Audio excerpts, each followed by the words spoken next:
Di dalam nama Tuhan Yesus kami sudah berdoa dan mengucap syukur. Mari yang percaya sama-sama katakan amin.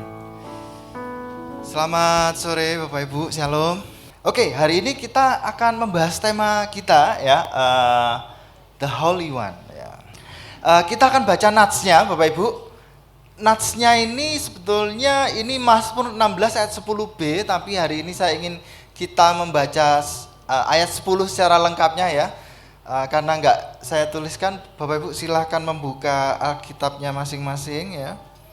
1, 2, 3. Sebab dan ya. Nah, makanya tema kita itu The Holy One itu diangkat dari Mazmur 16 ayat 10 ini ya. Orang kudusmu itu, The Holy One gitu. Ini Bapak Ibu, kalau Bapak Ibu baca di awal dari Mazmur 16 ya, itu dikatakan ini bagian dari miktam ya. Miktam itu seperti miktam dari Daud ya. Miktam itu seperti apa ya? Tulisan yang mencerahkan gitu ya. Artinya kayak nubuatan gitu. Ini seperti nubuatan dari Daud yang ditujukan sebetulnya orang kudusmu atau The Holy One itu merujuk kepada satu pribadi yang tidak lain adalah Yesus Kristus itu sendiri. Dan hari ini kita diajak untuk menghayati bagaimana Sang Kudus itu, The Holy One itu adalah pribadi yang yang menang terhadap kematian.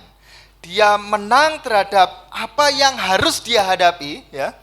Dan bukan hanya menang terhadap kematian, tapi dia juga memungkinkan menyelamatkan orang-orang yang berada dalam kematian itu sendiri ya, kematian rohani itu sendiri gitu. Dan dia dalam satu pribadi yang kita kenal yaitu Yesus Kristus gitu. Makanya Yesus Kristus itu sendiri dikatakan dia The Holy One, dia yang kudus itu, Sang Kudus itu.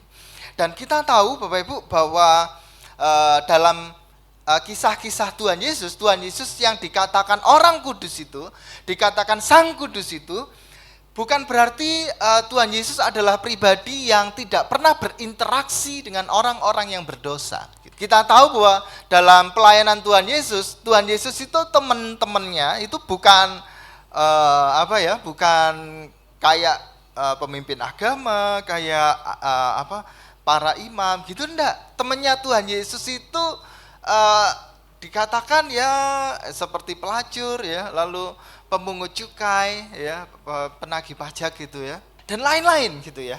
Makanya kita lihat hari ini The Holy One itu dia menang terhadap dosa, dia menang terhadap dunia, sekalipun dia tetap berinteraksi dengan orang-orang berdosa itu. Dan sebetulnya ini menjadi sebuah pengingat bagi kita. Kata kudus itu dalam bahasa dalam bahasa Ibrani ya, itu disebutkan sebagai kados gitu ya. Kados. Artinya sebetulnya Bapak Ibu, kudus itu, kados itu dipisahkan begitu, dikhususkan. Nah, kita menjadi salah mengerti Bapak Ibu ketika kita memahami bahwa yang kudus itu dipisahkan. Akhirnya banyak orang Kristen kalau pengen menjadi orang kudus, dia memisahkan dari dunia. Dia seolah-olah memisahkan dari urusan dunia, menjauhkan diri dari urusan sosialnya ya, supaya dia menjadi kudus. Bahkan ada beberapa orang yang justru mengucilkan diri untuk bisa disebut sebagai orang kudus gitu. Dan ini rupanya bertentangan dengan apa yang Tuhan Yesus contohkan gitu. Tuhan Yesus disebut The Holy One, tapi dia sendiri adalah pribadi yang humbling. Pribadi yang dia tetap berinteraksi dengan orang-orang berdosa itu. Tetapi dia tetap tidak bisa diretas oleh dosa itu ya. Jadi Tuhan Yesus itu tidak bisa dikunci oleh dosa itu. Jadi yang kudus yang dipisahkan itu artinya bukan terpisah gitu, tapi memang dikhususkan ya, dikhususkan. Ini ya, bahkan Bapak Ibu ada seorang penulis terkenal ya, Oswald Chambers ya, dia mengatakan kekudusan itu adalah habit ya. Habit itu kebiasaan untuk memiliki pikiran seperti Tuhan. Cara Tuhan melihat dunia, cara melihat Tuhan bagaimana orang berdosa itu, sekalipun dia adalah orang kudus. Dengan cara itulah kita akan berpikir melihat orang-orang berdosa. Dan hari ini Bapak Ibu, kita diingatkan lagi bahwa kekudusan itu kita harus mencontoh seperti Tuhan Yesus, Sang The Holy One itu. Maka hari ini kita diingatkan kembali mengapa kekudusan itu masih penting untuk hari ini, ya. Mengapa Allah Sang Kudus itu juga menjadi sesuatu yang penting hari ini. Dan kita diingatkan dalam Paskah ini bahwa Kristus itu menyadarkan bahwa kekudusan itu bukan membuat kita nyaman, tetapi membuat kita jujur terhadap diri sendiri.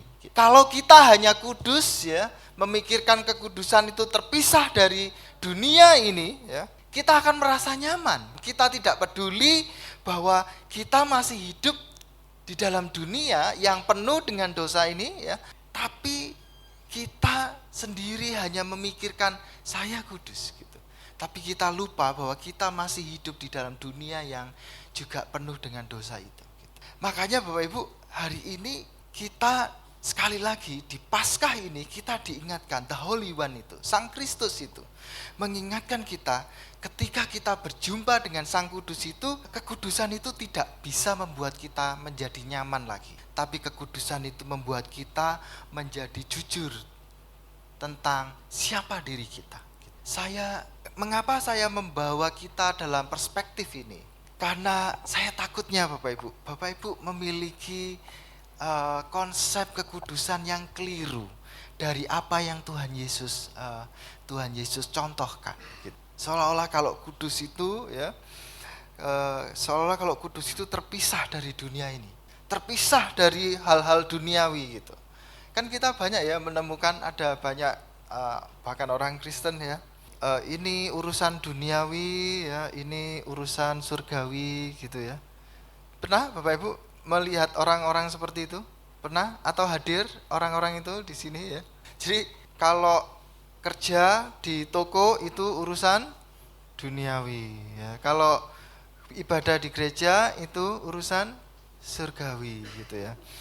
Padahal Tuhan Yesus tidak seperti itu. Bapak Ibu ingat dalam Yohanes 17, ya, ayat 14 dan 16, ya. Di situ mengatakan bahwa aku telah memberikan firman-Mu kepada mereka dan dunia membenci mereka karena mereka bukan dari dunia. Sama seperti aku bukan dari dunia. Aku tidak meminta supaya engkau mengambil mereka dari dunia, tetapi supaya engkau melindungi mereka daripada yang jahat. Mereka bukan dari dunia sama seperti aku bukan dari dunia gitu. Maka Bapak Ibu, di Paskah ini The Holy One itu, Sang Kristus itu, ketika kita berjumpa dengan Sang Kristus itu, sebetulnya Kristus itu menyadarkan kita untuk jujur terhadap apa dan siapa identitas kita. Maka identitas kita adalah orang yang diutus ke dunia yang penuh dengan dosa ini, tapi kita dituntut untuk tetap memiliki kekudusan itu. Makanya Yohanes itu mengingatkan, ya, aku tidak meminta supaya engkau mengambil mereka dari dunia ini. Gitu. Jadi Allah itu tidak pernah ingin Anda terpisah dari dunia ini. Anda adalah orang-orang yang diutus ke dunia, tetapi Anda harus tahu identitas Anda adalah bukan dari dunia ini. Dan dalam kondisi itu, kita dituntut Tuhan, dipanggil Tuhan untuk tetap memiliki kekudusan hidup itu. Nah, lalu bagaimana kita merespon Paskah ini? Bagaimana kita merespon Sang Kristus itu? Ya. Yang pertama adalah Bapak Ibu, yang harus kita ingat, ya, bahwa kita itu disucikan oleh anugerah. Nanti Bapak Ibu baca, ya, Yesaya 6 ayat 6 sampai 7. Ketika Yesaya berjumpa dengan pribadi Allah itu, Yesaya itu dia begitu sadar bahwa dirinya adalah orang berdosa. Ketika Yesaya itu melihat Allah, yang dia katakan adalah celakalah aku itu. Jadi celakalah aku itu kayak mati aku gitu, ya. Jadi Yesaya itu dia sadar akan dosanya. Maka Bapak Ibu, Paskah ini kita harus ingat bahwa kita itu disucikan oleh anugerah. Bukan oleh usaha kita, tapi kita disucikan oleh karena anugerah. Bukan hasil usaha, tetapi hasil sentuhan Allah itu. Jadi hari ini Bapak Ibu, apapun background Bapak Ibu, latar belakang Bapak Ibu, dulu mungkin Bapak Ibu orang yang jauh dari Tuhan. Sekarang kalau Bapak Ibu bisa beribadah, ya, taat dengan Tuhan, itu semua bukan karena hasil usaha Bapak Ibu, tapi semua karena anugerah anugerah Tuhan untuk kehidupan Bapak Ibu. Saya Bapak Ibu secara pribadi, keluarga saya adalah keluarga yang dengan background non Kristen dulu, ya. Kakek nenek kami sebetulnya keturunan, ya. Tapi konon ya, ketika dia menikah dengan kakek saya, lalu dia kakek saya non Kristen dulu, akhirnya kakek saya menjadi tokoh salah satu agama di kampung kami. Kakek dan nenek kami tidak kenal Tuhan waktu itu, demikian juga bapak ibu saya, ya, juga tidak kenal Tuhan. Lalu suatu saat, kan dulu kalau orang kampung itu ya banyak hal yang mistis-mistis gitu ya. Jadi bapak saya itu katanya dulu, karena kakek saya itu dia yang mendirikan tempat ibadah di kampung kami, sebagai anaknya bapak saya dan adik-adiknya itu bertugas sebagai penabuh. Nah, sering tidur di tempat ibadah itu ya. Suatu saat dalam pengalamannya ya, bapak saya itu tidur dengan temannya di tempat ibadah itu. Lalu dia katanya didatangi oleh jin gitu ya. Orang zaman dulu ya, oleh jin gitu. Lalu jin itu dia ngomong, kamu pengen apa? Tak turuti gitu ya, tak turuti gitu. Yang temennya itu bilang, aku pengen sakti gitu ya. Lalu bapak saya ngomong, kalau aku kepengen jadi orang baik gitu. Dan menurut ceritanya bapak saya benar ya, keesokan harinya ya, itu temennya itu ketika main bola dari lapangan bola sisi sini, dia nendang, karena saking kerasnya dia bisa gol, sampai gol di gawangnya lawan itu. Lalu kesimpulan bapak saya waktu, bener juga loh, jadi sakti bener loh gitu ya. Tapi nggak lama kemudian ketika maghrib datang gitu, tiba-tiba tanpa sebab temennya ini meninggal, yang tidur dengan bapak saya itu. Lalu bapak saya mengalami gonjangan kejiwaan ya. Lalu oleh nenek saya, udah kamu nyusul aja adikmu yang di Jakarta, karena om saya sudah pindah ke Jakarta dulu ya. Nah, di dalam perjalanan naik kereta api itulah ya, bapak saya itu, kalau dulu kan Bapak Ibu tahu kereta api dari Malang ke Jakarta ya, hanya ada kelas ekonomi namanya Matarmaja itu ya. Itu namanya kelas kambing ya. Itu orang memang kayak kambing Bapak Ibu. Tumpuk sana, tumpuk sini gitu. Kadang kalau beli teh panas ketumpahan, temennya bisa berantem dan lain-lain gitu. Itu dia alas koran ya, alas koran, lalu di koran itu ada iklan gitu ya, hadirilah ibadah kebangunan rohani gitu ya. Yang sakit disembuhkan, yang terikat dilepaskan gitu. Yang terikat dilepaskan gitu. Ibadah kebangunan rohani Pendeta Kris Marantika gitu ya, di Gelora. Bapak saya, wah kok yang terikat dilepaskan gitu. Karena waktu itu dia juga takut mati seperti temannya gitu. Dia pengen dilepaskan dari itu gitu. Akhirnya dia datang ke ibadah, dan akhirnya waktu itu dalam KKR Pak Pendeta Kris Marantika ya, almarhum, menantang untuk maju ke depan gitu ya, maju ke depan, didoakan gitu ya, dan dilepaskan gitu. Dan di saat itulah bapak saya menerima Kristus sebagai Tuhan. Akhirnya jadi Kristen. Tapi itu dia ke Jakarta gitu. Itu sudah menikah ya. Jadi ibu saya tetap tinggal di desa Bonsari itu namanya. Ketika dia pulang, dia ngaku ke istrinya ya, ibu saya, loh jadi Kristen gitu. Kamu berangkat hampir gila, pulang tambah gila gitu ya kan. Dan akhirnya Saya ingat betul waktu itu saya masih umur sekitar 9 tahun gitu ya. Kami satu-satunya orang Kristen di kampung itu ya. Kami dibesarkan di gereja GPDI ya waktu itu. Jadi kami kalau mau berangkat ke gereja itu dulu ada Alkitab, Bapak Ibu nggak tahu menangi nggak ya? Dulu ada Alkitab yang hanya perjanjian baru aja ya, ya perjanjian lama aja ya itu, ya Muger atau apa itu ya. Jadi sama bapak saya kalau berangkat ke gereja itu apa di Alkitab itu dibungkus koran. Gitu. Kenapa dibungkus koran? Karena sering diolok-olok ya sama tetangga gitu ya. Kalau kita lewat gitu ya, haleluya lewat gitu. Malu juga gitu. Dan mungkin sekitar 3 tahun atau 4 tahun keluarga kami menjadi Kristen, Bapak Ibu. Bapak saya dulu punya satu mobil ya, itu L300. Dia buat apa itu? Untuk angkutan penumpang trayek dari Kepanjen ke Karangkates itu ya. Itu mobil satu-satunya. Usia keluarga kami 4 tahun jadi Kristen. Lalu mobil satu-satunya yang menjadi sumber nafkah dari keluarga bapak saya waktu itu hilang, dibawa kabur oleh pendeta. Betul itu. Lalu saya ingat betul waktu itu bapak saya, lalu ibu saya, lalu ada kedua kakak saya gitu. Bapak saya ngomong ya sebetulnya kita bisa balik ke, kalau kita kecewa kita bisa balik ke agama kita dulu. Tapi kita Kristen bukan karena manusia, jadi Kristen bukan karena manusia itu, tapi karena Kristus itu. Ya orang bisa mengecewakan, tetapi kita percaya Kristus nggak pernah mengecewakan gitu. Dan akhirnya ya dari situ ya kakek nenek saya jadi mengenal Tuhan, lalu adik-adiknya juga mengenal Tuhan.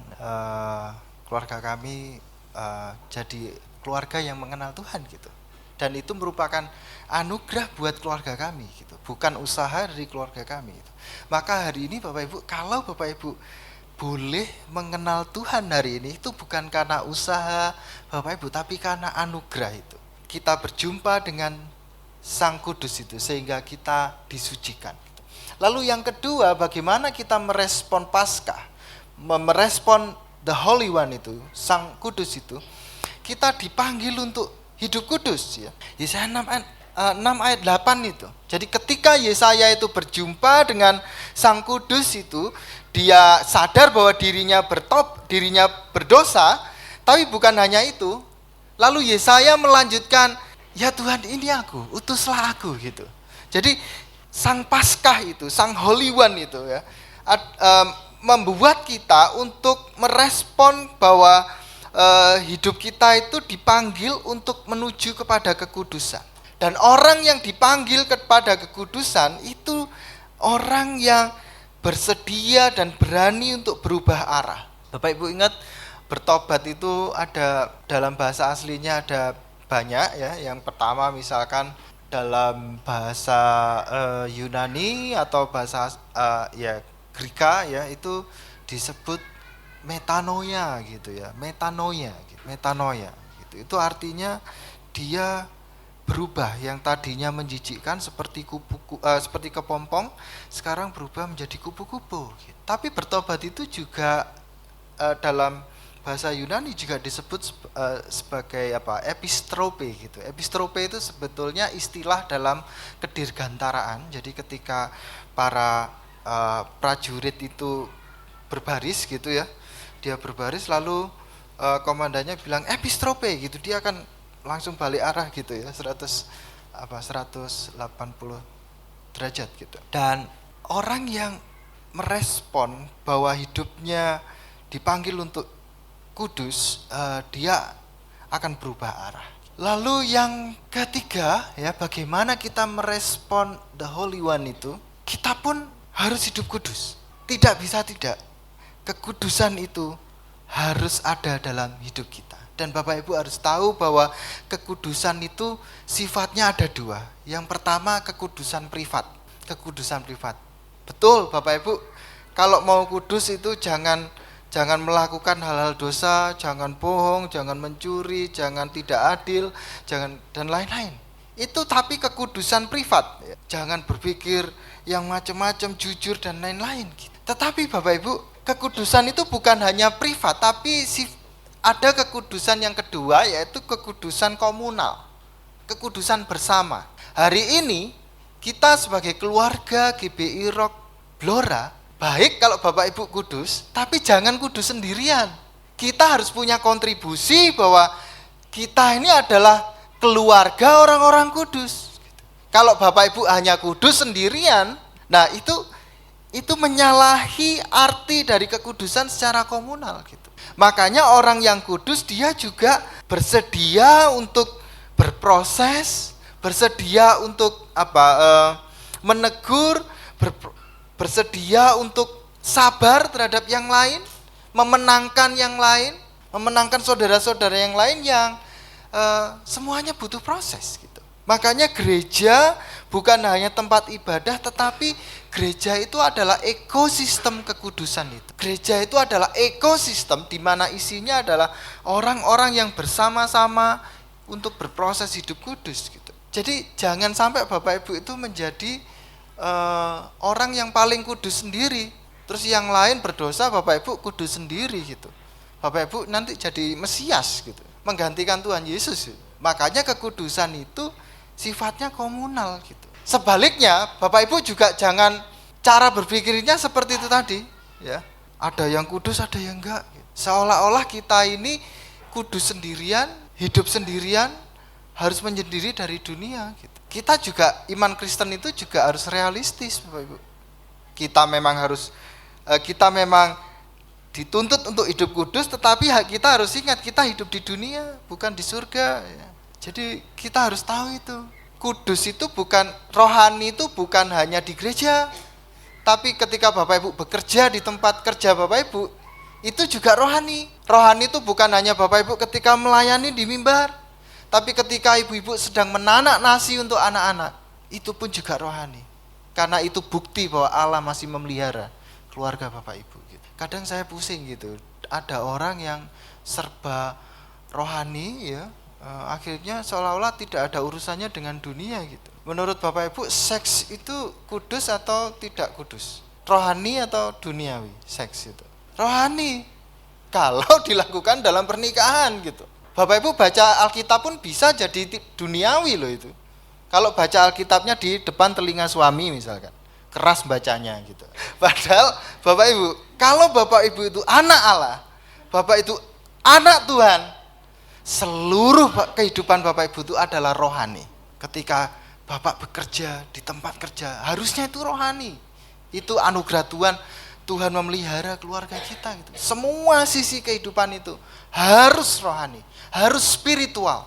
Penutup, aplikasinya adalah Bapak Ibu, di Paskah ini, the Holy One itu adalah pengharapan itu sebetulnya. Adalah pengharapan itu. Paskah ini mengingatkan kita bahwa hidup di dalam kekristenan adalah hidup yang penuh dengan pengharapan itu. Kenapa? Karena jika kematian saja Tuhan menang atasnya, maka masalah kita pun kita juga bisa menang juga. Maka kita harus ingat Bapak Ibu, the Holy One itu, Sang Paskah itu. Paskah itu Bapak Ibu tahu kan artinya Paskah itu. Kalau Bapak Ibu kuliah sarjana ya, S1 disebut sarjana. Tapi kalau S2, S3 disebut pasca sarjana itu ya. Jadi setelah. Maka Paskah ini adalah setelah kematian itu. Jadi kalau kematian itu sudah dimenangkan oleh Tuhan, maka kita pun juga bisa menang. Hidup kekristenan itu adalah hidup yang penuh dengan pengharapan. Paskah itu, the Holy One itu, mengingatkan kita bahwa kematian itu bukan akhir dari cerita. Makam kuburan itu bukan tempat terakhir. Karena di dalam Paskah itu membuktikan bahwa selalu ada jalan, selalu ada kemenangan, selalu ada kebangkitan, selalu ada kehidupan. Maka hari ini Bapak Ibu, apakah kita terlalu percaya terhadap masalah kita bisa membunuh, membinasakan kita, atau kita memilih untuk percaya terhadap janji-janji Tuhan yang penuh dengan pengharapan itu. Saya pernah mengatakan di renungan yang saya sampaikan sebelumnya, bahwa Bapak Ibu tahu bedanya ketika manusia yang ngomong saya berjanji dan Tuhan yang berjanji. Tahu bedanya? Saya katakan bahwa janji manusia itu selalu kosong karena baru diucapkan waktu itu. Manusia itu dari saat itu sekarang ya ke masa depan. Jadi ketika dia berjanji itu janjinya masih kosong. Dia harus memenuhi di hari ke hari ya, ke masa depan. Tapi kalau Tuhan itu kan dia masa depan dengan masa sekarang itu menjadi satu. Dia mengatakan saya berjanji itu bukan dari masa sekarang tapi dari masa depan. Dia tahu pemenuhannya sudah ada gitu. Maka ketika kita percaya terhadap janji Tuhan, sesungguhnya pemenuhan janji itu sudah ada gitu. Hanya kita belum bisa melihatnya. Saya ada satu video, semoga bisa. Ada satu lagu Bapak Ibu, judulnya Hymn on Promise ya. Bapak Ibu kalau yang nggak bisa bahasa Inggris tanya anak-anaknya nanti ya, artinya apa gitu. Boleh kita menyimak satu lagu ini, pendek, hanya mungkin 2 menit. Intinya adalah lagu ini dia mengatakan bahwa di dalam kepompong itu sudah ada kupu-kupu. Maka ketika Tuhan berjanji, aku akan menyelamatkan engkau. Allah itu berjanji bukan dari masa sekarang, tapi dari masa depan. Jadi ketika Allah berjanji, aku akan memberkati dan menyertai engkau, sebetulnya pemenuhan janji itu sudah ada di masa depan. Hanya Tuhan mengajak kita untuk kita tetap percaya dan menyingkapkan janji itu satu persatu. Nah ini, the Hymn of Promises. In the bulb there is a flower, in the seed an apple tree, in cocoons a hidden promise, butterflies will soon be free. In the cold and snow of winter there's a spring that waits to be unrevealed until its season, something God alone can see.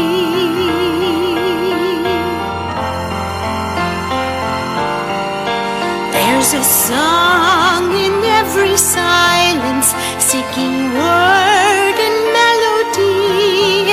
There's a dawn in every darkness, bringing hope to you and me. From the past will come the future, what it holds a mystery, unrevealed until its season, something God alone can see.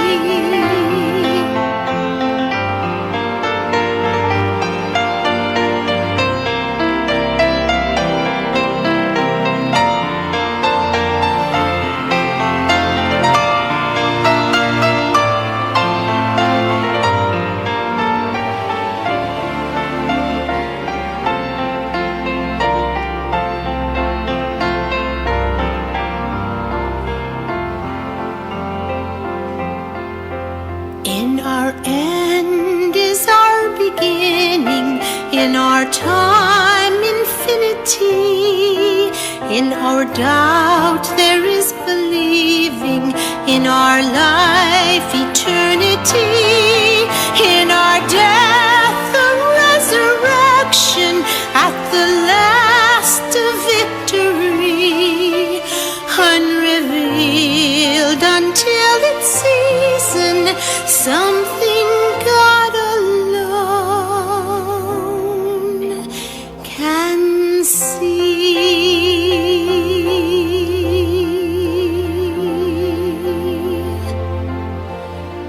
Jadi lagu ini Bapak Ibu, dia ingin menyatakan bahwa di dalam kuncup itu sudah ada bunga. Di dalam gugun itu kepompong ya, itu sudah ada kupu-kupu.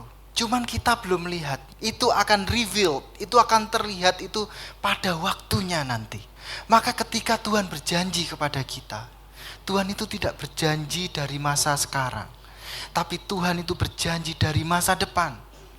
Dia ketika dia berjanji, dia sudah tahu bahwa pemenuhannya itu sudah siap. Hanya kita belum bisa melihatnya. Dan itu hanya Tuhan yang bisa melihatnya. Something God alone can see. Gitu. Hanya Tuhan yang mampu melihatnya. Tapi Tuhan menginginkan kita untuk terus maju mempercayai dan menyingkapkan itu satu persatu. Until the season itu. Sampai itu tersingkap. Gitu.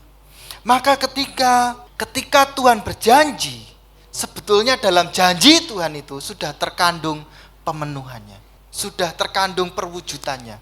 Saya teringat kalau tentang janji ini ya. Saya teringat kata abrakadabra itu. Bapak Ibu tahu? Abrakadabra itu. Abrakadabra.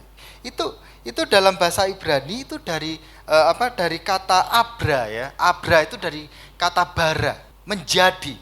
Lalu kadabra itu dari kata dafar itu, firman. Jadi ketika Tuhan menyatakan abrakadabra itu, I create as I speak. Aku sudah menciptakan ketika aku berkata. Gitu. Jadi ketika Tuhan berjanji kepada Bapak Ibu Saudara sekalian, dia sudah menciptakan pemenuhannya itu. Dia sudah memenuhi itu. Hanya pemenuhannya itu akan reveal, akan terlihat sampai season itu datang. Dan itu hanya sesuatu yang hanya Tuhan yang tahu. Kita hari ini diajak untuk hidup berpengharapan. Hari ini apapun masalah yang sedang Bapak Ibu alami. Mungkin hari ini Bapak Ibu punya masalah yang sangat berat gitu. Tidak ada jalan keluar. Gitu. Tapi ingatlah bahwa ketika Tuhan sudah berjanji, dalam kondisi Bapak Ibu yang sulit itu pun sudah terkandung jalan keluar. Sudah ada pertolongan dari Tuhan. Hanya kita belum melihatnya. Hari ini hanya Tuhan yang masih melihatnya. Dan itu akan terungkap pada waktunya. Gitu. Hari ini mungkin Bapak Ibu adalah orang yang merasa orang yang berdosa, hidupku ini kotor, hidupku ini biasa-biasa saja gitu. Seperti dikatakan lagu tadi ya, ketika biji itu jatuh ke tanah, dia mati. Tapi di dalam kematian itu sudah terkandung kehidupan. Dia akan tumbuh. Justru kalau tidak mati dia tidak akan tumbuh kehidupan gitu. Makanya hari ini Bapak Ibu sekali lagi pertanyaan untuk kita dan refleksi untuk kita ya, hidup kita masih ada harapan.